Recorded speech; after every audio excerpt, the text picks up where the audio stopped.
नमस्कार, मैं हूं दीपाली राणा। आप देख रहे हैं कमोडिटी राउंड अप और स्ट्रैटेजीज पर फोकस करेंगे। लेकिन सबसे पहले चर्चा करेंगे आज कच्चे तेल की, क्योंकि कच्चे तेल में हमने कल भारी गिरावट देखी। आज भी घरेलू बाजार में 6000 के नीचे भाव ट्रेड कर रहे हैं।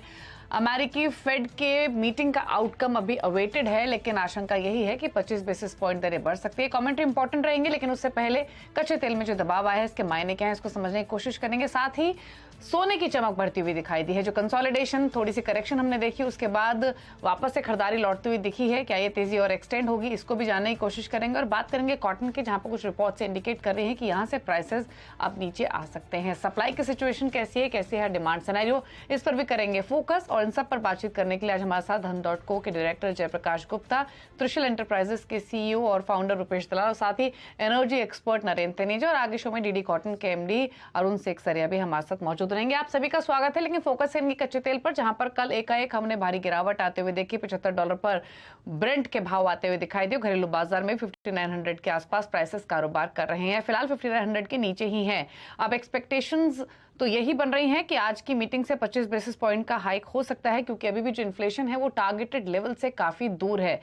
क्या होगा असर आगे, क्या अब नई रेंज दिख रही है, इस पर बातचीत करते हैं। नरेंद्र तनेजा हमारे साथ बने हुए हैं। नरेंद्र जी नमस्कार, स्वागत है आपका।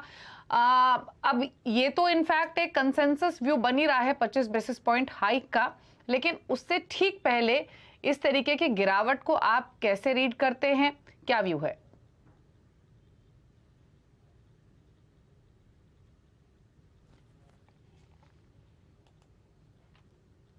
तनेजा जी, आपको आवाज आ रही है? चलिए उनसे वापस कनेक्ट करने की कोशिश करेंगे। जय हमारे साथ मौजूद है। जय, आपका व्यू क्या है कच्चे तेल पर?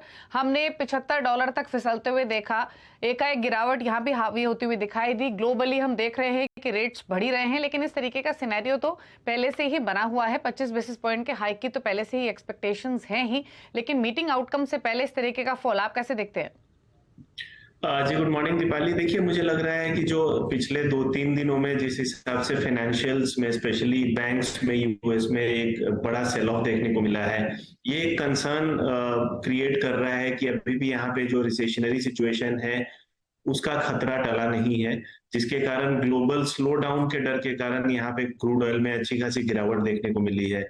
आज का जैसा आपने भी बताया कि यहाँ पे फेड के रेट हाइक के साथ साथ उसकी कमेंट्री भी बहुत इंपॉर्टेंट रहेगी। तो मुझे लगता है यहाँ पे कंसर्न जरूर है, लेकिन $75-74 ब्रेंट पे मुझे लगता है यहाँ पे बाइंग लौट के आएगी, क्योंकि कोई भी आज इकोनॉमी या ओपेक मेंबर ये नहीं चाहेगा कि यहाँ पे क्रूड ऑयल में बहुत ज्यादा गिरावट बढ़े। आने वाले दिनों में यहाँ पे अगर आप देखें तो यूएस में भी इलेक्शंस हैं, यूएस इकोनॉमी अच्छा परफॉर्म कर रही है, तो वो भी एक यहाँ पे सपोर्टिव फैक्टर रह सकता है। तो मेरे ख्याल से $74-73 on the down side Brent में, और अपसाइड में $80 यही दायरा रहेगा। यहाँ पे कोई गिरावट की रणनीति तो नहीं है, बट यहाँ पे जो ग्लोबल कंसर्न्स हैं उसको माइंड में रखना बहुत जरूरी है। जैसा मैं कह रहा हूँ कि आई थिंक यही दायरा रहना चाहिए, जो लोअर साइड में यहाँ पे कोई अपॉर्चुनिटी देखी जा सकती है बैंक के लिए। ऑफ कोर्स यहाँ पर इंटरेस्ट रेट्स की तो बातचीत है ही, लेकिन साथ ही साथ यूएस डेट डिफॉल्ट की जो बातचीत है उसके ऊपर भी बाजार की नजर है। एंड अगर यहाँ पर नरेंद्र तनेजा जी देखा जाए तो ईरान का जो क्रूड आउटपुट है वो 3 million barrels per day surpass कर गया है, तो चिंताएं काफी ज्यादा है, मांग को लेकर चिंता है। और even as OPEC and allies की आउटपुट कट्स हैं, जो ईरान की तरफ से हमने उत्पादन बढ़ता हुआ देखा है, उसका भी असर प्राइसेस पे। आपने ठीक कहा, लेकिन ईरान का जो तेल है वो कुछ सीमित बाजारों में ही जाता है, वो पूरे विश्व के बाजार में तो जाता नहीं। जैसे भारत भी ईरान का तेल तो नहीं खरीदता है, हालांकि चीन जो बहुत बड़ा उपभोक्ता है भारी मात्रा में खरीदता है, वो भी डिस्काउंट पे देता है। जैसे रशिया डिस्काउंट देता है, ऐसे ईरान भी डिस्काउंट देता है, और चीन को वो डिस्काउंट प्राप्त है। इसके अलावा कुछ अन्य देश हैं, वहां से भी ये जाता है। वेनेजुएला का जो उत्पादन है वो भी शुरू हो गया है, बढ़ रहा है, निर्यात भी उनके धीरे धीरे बढ़ रहे हैं। लेकिन अभी जो कीमत कम है उसकी मुख्य वजह सिर्फ जो एक तो चीन को लेकर के जो है बाजार जो है वो आश्वस्त नहीं है। वो चीन जितनी भी बात करता है, लेकिन उसको लेकर के बाजार जो है अभी वो आश्वस्त नहीं है कि वहां से मांग में कोई अभी सिग्निफिकेंट बढ़ोतरी होने वाली है। हालांकि 5 लाख बैरल की हुई है, लेकिन फिर भी बाजार को लगता है कि जितना होनी चाहिए, जितनी उनकी उम्मीद थी, वो नहीं हो रही है। सो चाइना को लेकर के जो है एक डाउट जो है बाजार में है। दूसरा, जो अमेरिका का बाजार ये लगभग मान चुका है कि अमेरिका में जो इंटरेस्ट रेट है वो बढ़ सकते हैं, और अमेरिका में जब भी इंटरेस्ट रेट बढ़ता है उसका भारी असर जो है पूरी दुनिया की अर्थव्यवस्था पर पड़ता है, खासतौर से जो विकसित अर्थव्यवस्था है। अर्थात ये है कि वहां से जो मांग है वो बढ़ने का तो प्रश्न नहीं उठता, लेकिन साथ में ये है कि कहीं वहाँ जो मंदी है वो और ज्यादा गहरी ना हो जाए, इसको लेकर के बाजार में चिंता है। जैसे एक चीज हमको देखना चाहिए कि तेल, आप जानते हैं कि डिमांड एंड सप्लाई फंडामेंटल के साथ साथ उसमें जियोपॉलिटिक्स की बड़ी भूमिका होती है। और अगर आप खाली डिमांड सप्लाई फंडामेंटल से देखें, आप राजनीति को बाहर निकाल दें, फेड क्या करता है उसको निकाल दें, यूक्रेन में क्या है उसको सबको निकाल दें, अगर खाली डिमांड एंड सप्लाई से देखें स्ट्रिक्टली नथिंग एल्स, तो फिर तो $60 पर बैरल से ऊपर कीमत नहीं होनी चाहिए। लेकिन हमको सबको पता है कि कीमत जो है वो डिमांड सप्लाई से नहीं चलती है, तो इसलिए 60 के ऊपर जितना भी रहता है, 60 से लेकर के 80, 90, ये तमाम सारे एक्सटर्नल फैक्टर्स हैं, उस पर डिपेंड करेगा। जो आज के हालात हैं उसको बाजार रिस्पॉन्ड कर रहा है, लेकिन मुझे लगता नहीं ये टिकेंगे। तेल जो है वो वापस जो है वो उसी दिशा में जाएगा, 80 के आसपास, 80, 85, 90 ये बैंड है जिसमें तेल टिकेगा। क्योंकि अभी जियो पॉलिटिक्स कहीं जाने वाली नहीं, चीन को लेके, ताइवान को लेके, यूक्रेन को लेके कोल्ड वॉर एक तरीके से शुरू हो चुकी है, इकोनॉमिक कोल्ड वॉर, और अभी एकदम सारी अर्थव्यवस्थाएं जो वापस आने वाली नहीं है जो मेन स्ट्रीम इकोनॉमी है या ग्रोथ पे, तो ये चिंताएं बनी रहेंगी। खाली डिमांड सप्लाई के हिसाब से तो $60 बस, इससे ज्यादा नहीं होना चाहिए। लेकिन जैसे मैंने कहा, तेल जो है वो भारी राजनीति होती है, तो लिहाजा ये अभी जो कीमत है यहाँ टिकेंगे नहीं, हो सकता है भी थोड़ी और नीचे चली जाए, लेकिन वापस $80 पर बैरल पे आएंगी। तो यानी $80 वापस ऊपर तक भाव जा सकता है, 85 भी जा सकता है, तो यानी इन स्तरों से बहुत ज्यादा नीचे जाने की प्रोबेबिलिटी नहीं दिख रही है। एक चीज और, आज की मीटिंग से कंसीडरिंग कि एक तरफ इन्फ्लेशन को कंट्रोल करना यूएस फेड का टारगेट है, दूसरी तरफ यूएस बैंकिंग क्राइसिस भी है, क्या एक्सपेक्ट कर रहे हैं आज के आउटकम से आगे के रेट हाइक या रेट पॉज सिनेरियो को लेकर? देखिए, मुझे जहां तक लगता है कि जो अमेरिका की जो कोशिश है, क्योंकि चुनाव के वर्ष में जाने वाला है, वहां राजनीति, इलेक्शन धीरे धीरे हावी हो रहे हैं, तो मुझे ऐसा लगता है उनका प्रयास जो फेड का ये है कि कुल मिला के अर्थव्यवस्था को थोड़ा स्टेबलाइज किया जाए, और इसीलिए इंटरेस्ट रेट को बढ़ाया जाता है। लेकिन उसके साथ हम देख रहे हैं कि जो बैंकिंग पूरी वहाँ की अर्थव्यवस्था है, 3 बैंक जो है फेल हो चुके हैं एक तरीके से, और एक बैंक है जिसके बारे में तमाम शक लगाए जा रहे हैं। अमेरिकी सरकार पूरी कोशिश कर रही है, वरना जो जिस तरह से बैंक का फेलियर हुआ है उसके जो परिणाम काफी घातक हो सकते थे, लेकिन चूंकि सरकार ने उसको संभाला है। लेकिन पश्चिम की अर्थव्यवस्थाएं, ओईसीडी की इकोनॉमीज, विकसित अर्थव्यवस्थाएं उसको लेकर के काफी परेशान है, और वो साफ दिख रहा है। और जो ओपेक ने जो रणनीति बनाई थी वो इसको लेकर बनाई थी कि शायद मांग बढ़ने वाली है, या इसलिए वो अपना जो प्रॉफिट वो बढ़ा के स्टेबलाइज करना चाहते थे $80-90 पे। लेकिन अब वो सारा जो है थोड़ा सा गड़बड़ हो रहा है, क्योंकि अमेरिका जिस हिसाब से हालात बन रहे हैं, अब देखना होगा कि आगे किस तरीके से फेड अपनी नीति रखता है। नीति के साथ साथ उसका रिस्पॉन्ड अमेरिकन इकोनॉमी के अंदर, साथ में जो ओईसीडी की इकोनॉमी है उसमें क्या होता है, और जब ये अर्थव्यवस्था में होता है तो बाकी दुनिया की अर्थव्यवस्था में क्या होता है। ओईसीडी जो है लगभग दुनिया की 50% अर्थव्यवस्था जो है वो उन्हीं के पास है, तो इसलिए उसका बाकी है। तो बहुत सारे अभी फैक्टर है, यही कारण है कि कीमत नीचे जा रही है, कि जो तेल का बाजार है उसको नहीं आश्वस्त नहीं हो पा रहा कि जो डिमांड साइड है उसमें जो है वो स्ट्रेंथ आएगी, जो स्ट्रेंथ वो चाहता है, जिससे जो सप्लाई कंसर्न, डिमांड सप्लाई, ये सारा बैलेंस हो चुके, तो इसीलिए ये आपको रिफ्लेक्ट कर रहा है। लेकिन जैसे मैंने कहा, ओपेक इंटरवीन करेगा, खुद अमेरिका के जो ऑयल प्रोड्यूसर्स है वो इंटरवीन करेंगे, और वो ये तय करके चाहेंगे कि तेल की कीमत वापस $80 पहुंचे। लेकिन अभी कीमत और नीचे भी जा सकती है, इसका मतलब ये नहीं है कि वहां कीमत टिकेगी $80 से नीचे।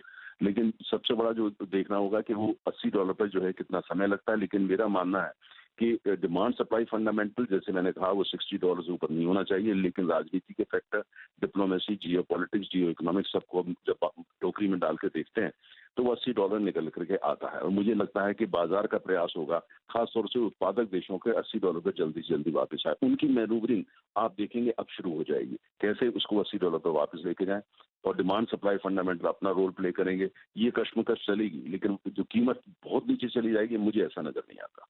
Fair point that. और आपने ऑफ कोर्स इसको कंसिस्टेंटली स्टैंड भी किया है कि बहुत ज्यादा नीचे भाव नहीं गिरेंगे और 80 के आसपास हम इसे सस्टेन होता हुआ देखेंगे। बहुत शुक्रिया मिस्टर तनेजा साथ जुड़ने के लिए, और जो लेटेस्ट डेवलपमेंट्स हैं क्रूड मार्केट्स में उसके ऊपर भी नजर डालने के लिए।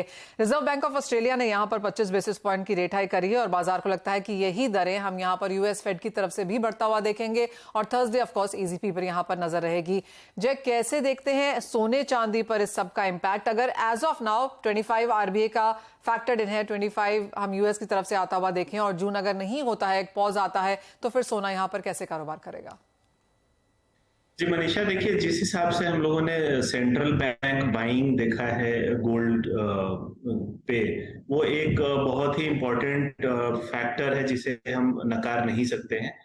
देखिए अगर फेड का अगर 25 बेसिस पॉइंट के बाद भी अगर रेट पॉज होता है तो रेट यहाँ पे फर्दर कट होने में कम से कम 6 से 8 महीने लगेंगे, जब तक यहाँ पे इकोनॉमी में कूल डाउन इफेक्ट नहीं देखने को मिलता है। तो तब तक यहाँ पे एक रिसेशनरी एनवायरनमेंट बना रहेगा, वो यहाँ पे एक ट्रिगर क्रिएट करेगा गोल्ड में फर्दर बाइंग के लिए। मुझे लगता है गोल्ड का ग्लिटर आने वाले दिनों में अभी और बढ़ना चाहिए। प्राइसेस की अगर बात करें तो डॉलर टर्म्स में मुझे लगता है $2300 तक का लेवल हो सकता है, इस साल के अंत तक ही देखने को मिल जाए, क्योंकि जिस हिसाब से अनसर्टेनिटी है in terms of global recession, banks यहाँ पे परफॉर्म नहीं कर पा रहे हैं, बैंक्स के ऊपर कंसर्न है, पर्टिकुलरली स्मॉलर बैंक्स।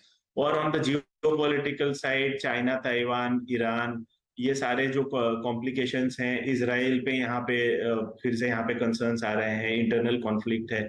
तो ये तमाम खबरें जब निकल के आएंगी ये एक बहुत बड़ा टेलविंड की तरह एक्ट कर सकता है। तो ओवरऑल आई थिंक आज का फेड कमेंट्री सुनना बहुत इंपॉर्टेंट है।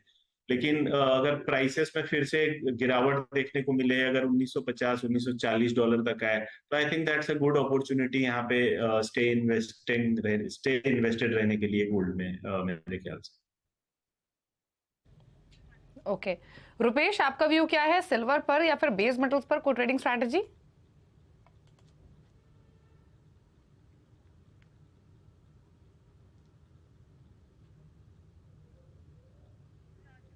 चलिए, उनको ऑडियो नहीं जा रही है। जय, आपका व्यू क्या रहेगा? गोल्ड पर तो आपने सलाह दी, लेकिन सिल्वर या फिर बेस मेटल्स थोड़े नरम है आज के सेशन में, कोई बहुत ज्यादा गिरावट तो नहीं है, बट क्या व्यू लेवल से?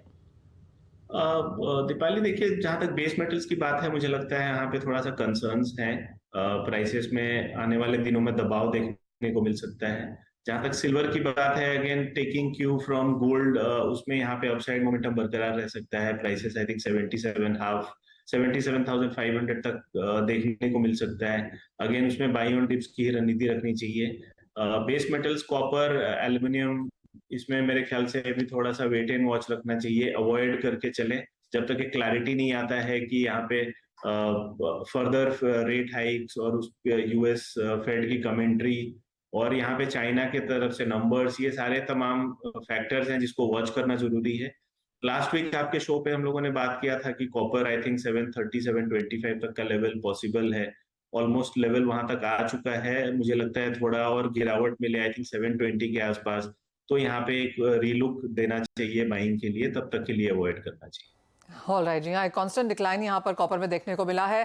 अप्रैल के महीने में 4.5% की गिरावट थी और मई की शुरुआत कोई बहुत बेहतरीन यहाँ पर हुई नहीं है कॉपर के लिए, और बाकी मेटल्स भी यहाँ पर मंदी की तरफ। रुपेश, आप कैसे देखते हैं? अगर मेटल्स में आपको कोई टॉप ट्रेड निकालना हो तो कहाँ होगा? मुझे लग रहा है कि एट प्रेजेंट जो हिसाब से सिचुएशन चल रही है एंड रेट हाइक की भी बातें चल रही है, बट डेफिनेटली आज की कमेंट्री पे सबकी निगाह है इसमें। लेकिन अगर 740 745 के आसपास अगर ऊपर आता है तो मुझे लग रहा है कि सेल ऑन राइज की स्ट्रेटेजी एट प्रेजेंट रखनी चाहिए। द स्टॉप लॉस अबाउट 750, मुझे लग रहा है 720 725 का रेट एट प्रेजेंट दिख रहा है आने वाले दिनों में। ओके चलिए, तो ये स्ट्रैटेजीज रही बेस मेटल्स पर। आधा % नीचे ज्यादा बेस मेटल्स आज के सेशन में कारोबार कर रहे हैं। यूएस फेड मीट के आउटकम पर तो नजरें बनी हुई हैं ही, साथ ही कमेंट्री पर भी। चलिए रुक रहे हैं इसी के साथ एक ब्रेक के लिए। ब्रेक पर फोकस करेंगे एग्री कमोडिटीज पर, खासतौर से चर्चा करेंगे कॉटन पर। डीडी कॉटन के एमडी अरुण सेक्सरिया हमारे साथ मौजूद रहेंगे। जल्द वापस आते हैं।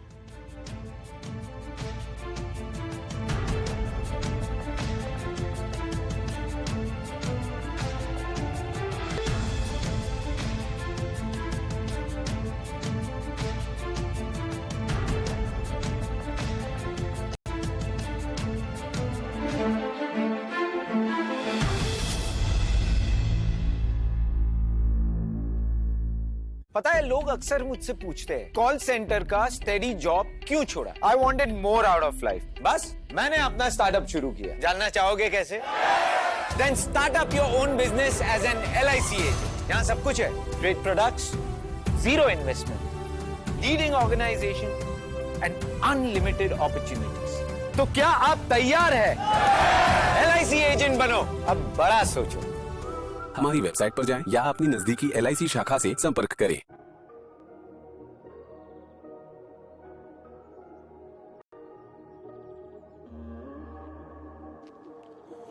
those days I just need to hit the road. Every turn, every bend, they calling out. One of those days I just need to hit the road and they calling out, yeah.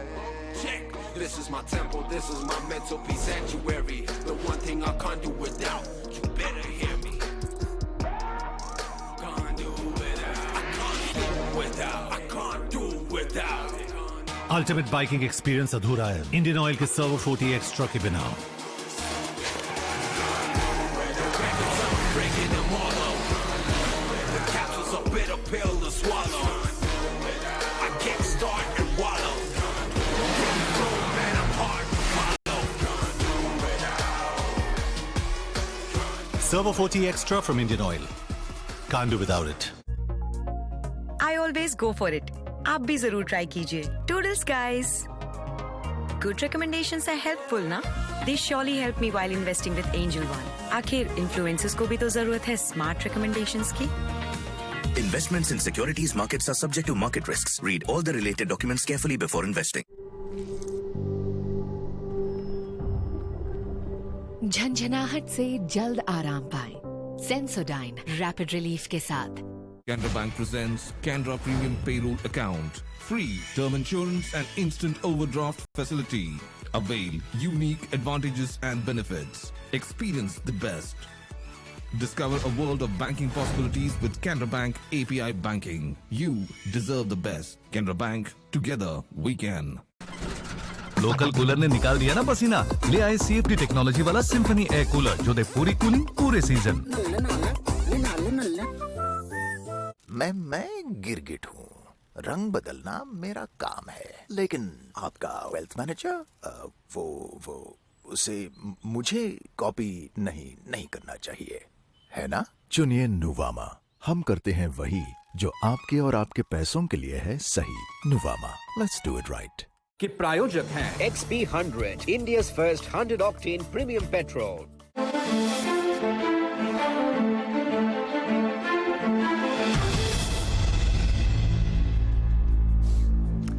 आपका स्वागत है। हमारे साथ हमारे guest बने हुए हैं और साथ ही डीडी कॉटन लिमिटेड के एमडी अरुण सेक्सोरिया भी अब यहाँ पर जुड़े हैं। अरुण जी नमस्कार। सबसे पहले आपसे आवक पे ही बात करना चाहेंगे, जहां पर हम जानते हैं कि आवक अब यहाँ पर बढ़ती हुई नजर आई है। जो लोग होल्ड करके बैठे थे उनका भी सामान आने लगा है और साथ ही साथ इम्पोर्ट ड्यूटी को लेकर भी यहाँ पर कुछ क्लैरिफिकेशन आपकी तरफ से देखना चाहेंगे।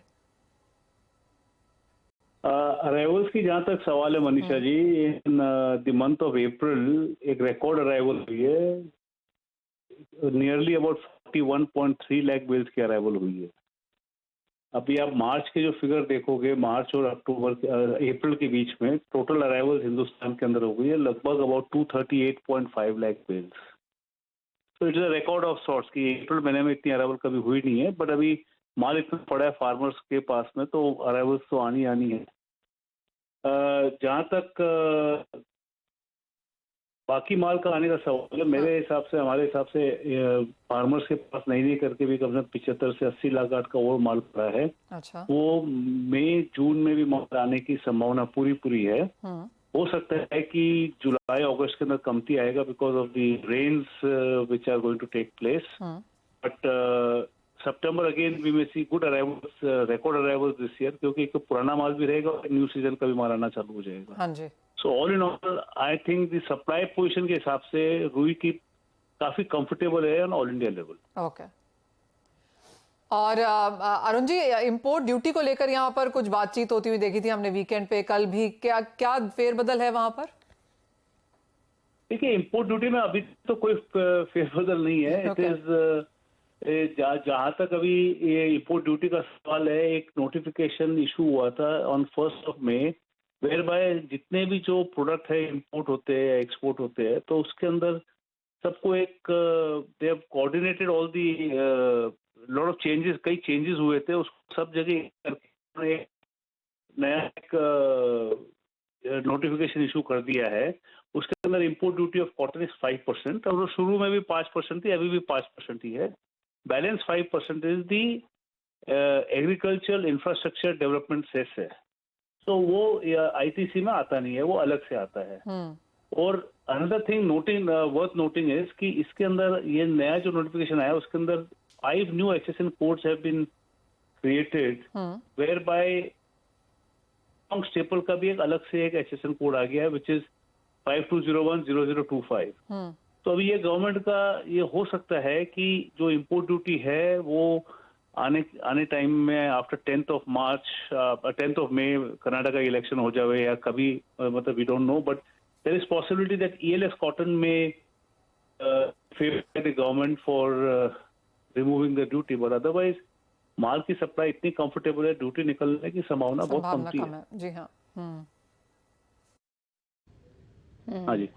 अच्छा अरुण जी, फिर एक चीज और बताइए, अब जैसे आपने कहा कि सप्लाईज बढ़ी हैं, मई जून में भी सप्लाईज और बढ़ सकती हैं, जुलाई थोड़ा सा उतना कंफर्टेबल ना रहे शायद सप्लाईज के हिसाब से, लेकिन फिर ऐसी सिचुएशन में डोमेस्टिक प्राइसेस आप कहाँ जाते हुए देख रहे हैं? इंटरनेशनल मार्केट में साथ ही प्राइसेस का क्या ट्रेंड है? और फिर क्योंकि सप्लाईज बढ़ेंगी, सितंबर में अराइवल्स में आएंगी, तो गोइंग फॉरवर्ड फिर एक्सपोर्ट्स बढ़ते हुए देखेंगे क्या?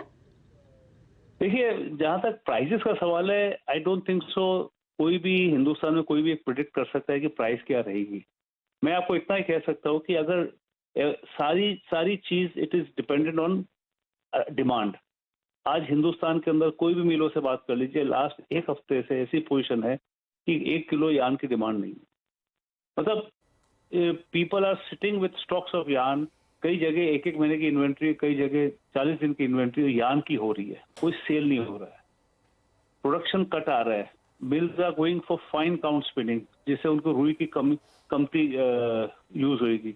एंड कॉटन की डिमांड, मतलब we are sitting at the peak of season where mills want to buy cotton but there is no demand. Mills सब लोग रिस्ट्रेन कर रहे हैं कि we will wait and watch because cotton is available all round the year. तो जिसको आज 100 card लेनी है, suppose they want to buy 200 bills, they'll buy only 100 bills, they'll buy only 150 bills. So they want to have bare minimum inventory levels of cotton in the mills by the mills. So मेरे को नहीं लगता है कि prices will have any major movement either ways. But one thing is very sure: if there is no demand, we are looking at the prevailing prices, and if there is good demand, then prices can upward. तो last year देखिए 1 लाख रुपए में भी काम हुआ था रुई का, डिमांड थी, mills were very comfortable at that price also. इस साल 60,000 में भी रुई नहीं ले रहे मिल वाले, क्यों? डिमांड ही नहीं है। So to give a prediction on price is very difficult, but to say very confidently that everything will be subject to demand. Clearly. Rupesh, आप कैसे देखते हैं? बाजार में मांग ही नहीं, और जैसे यहाँ पर अरुण जी कह रहे हैं कि 30 से 40 दिन की इन्वेंट्री पड़ी है यान वालों के वहां पे।